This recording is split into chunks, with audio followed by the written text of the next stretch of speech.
Good afternoon, BookTube, YouTube.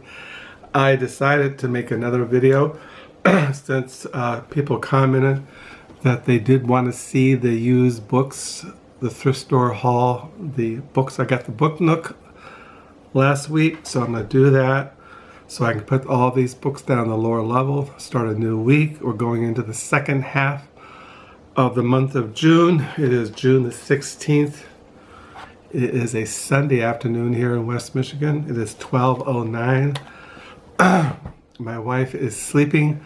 She went to emergency care this morning, got some stronger medicine, and she is sleeping. And I just cooked a Father's Day dinner, ate some food, cleaned the kitchen, and make some fresh pot of coffee. And before I do all that, I thought I'd show the books.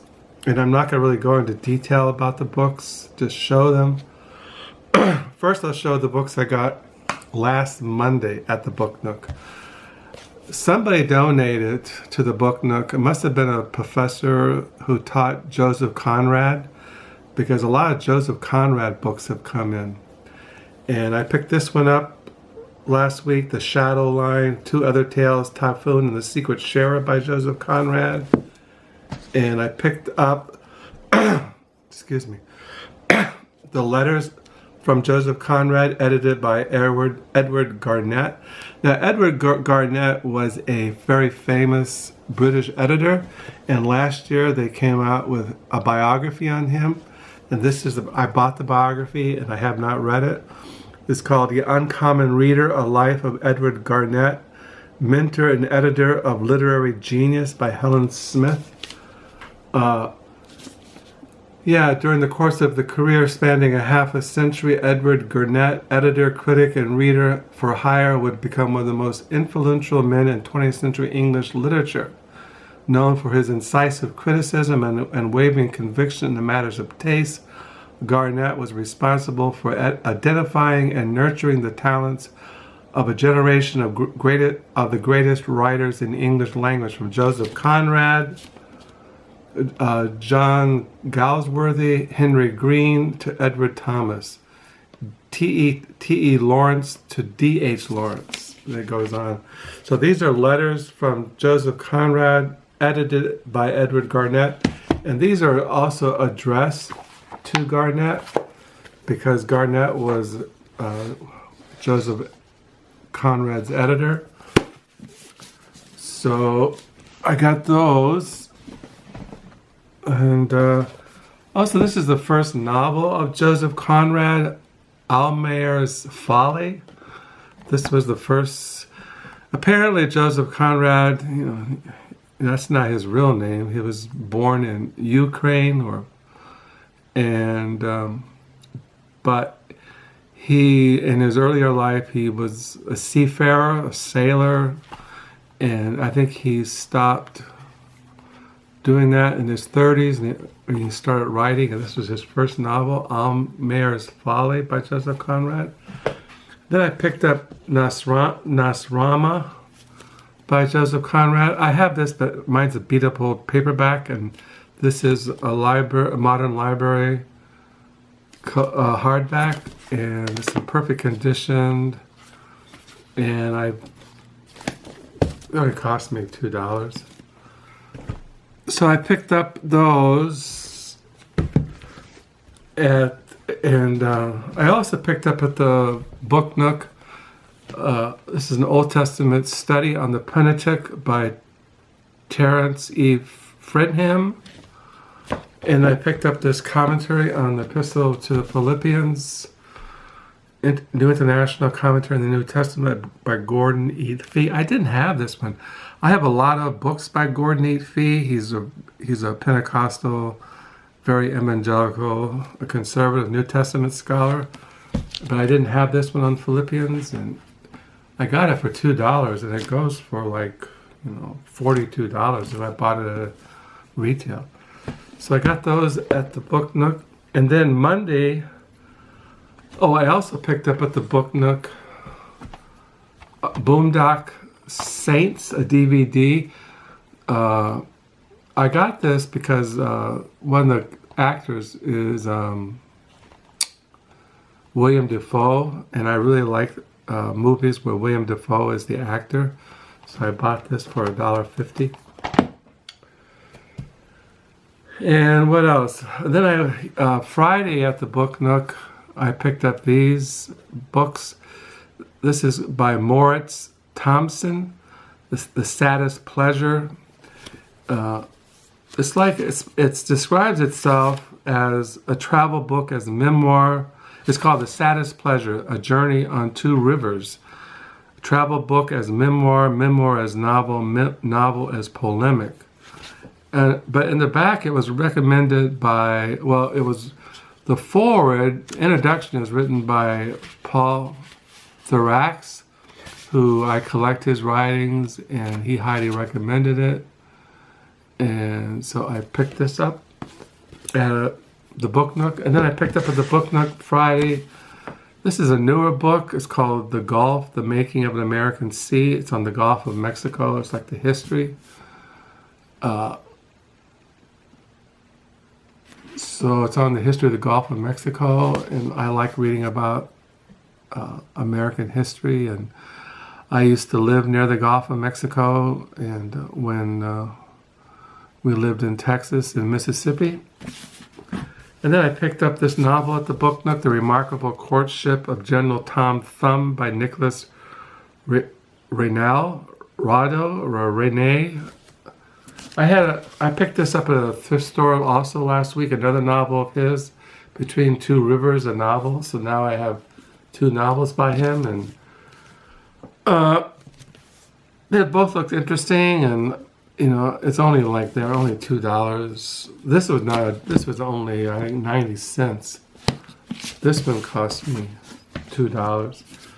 And then I picked up, when I was at the Book Nook last week, I saw a novel that I remember vaguely that I read when I was like 14 or 15 years old. I was laying around the duplex, the little tiny apartment that we lived in. I don't know where it came from. At first I thought maybe I came across it, I found it somewhere or something, but I remember reading it and it's always stuck with me. But I never have seen a copy of it, and a copy of it came into the Book Nook, and it's called Youngblood Hawke by Herman Wouk. This is a first edition. It was published in 1962. I think I read it among probably 64, 65. I remember reading it as a kid. I know it always stuck with me over all these years. Edward Youngblood Hawke, Herman Wouk's first novel since 1955, is a powerful and exciting narrative about a man, a talent, and a way we live now. The main character is a young novelist from the Kentucky hills, the man of great gifts, who rockets to success and piles up and loses fortunes in a wild and dazzling career.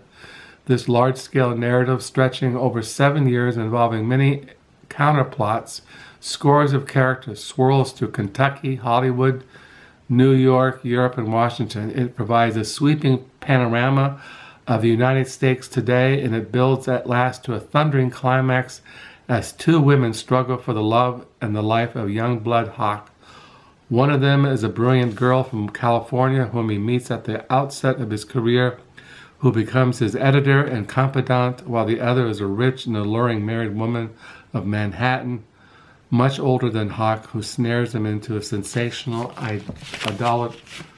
adultery. So yeah, I picked this up this cost me $4 or $5. But I remember it has always kind of lingered in the back of my memory, because I remember reading it when I was around 14 or 15. And so I picked it up at the Book Nook. So I got those at the Book Nook. And then I picked up at a thrift store around the corner last week. This is Louis Auchincloss. As you all know, I collect him. He's a writer from the 60s. This is called The World of Profit, a novel. That's a picture of Auchincloss. I probably read him more. I put him around John. I put him in the same category as John O'Hare, and I've always enjoyed his novels. I've been reading them for years. And this one came out in 1968. It's a first edition. And then I picked up a little Everyman's Pocket Classics, The Maple Stories by John Updike. As you all know, John Updike is one of my favorite writers. He wrote essays, he wrote criticism, he did art criticism, he wrote novels, short stories, poetry, he did everything. And then I picked up a novel I have already. It's not a novel, it's stories by Raymond Carver.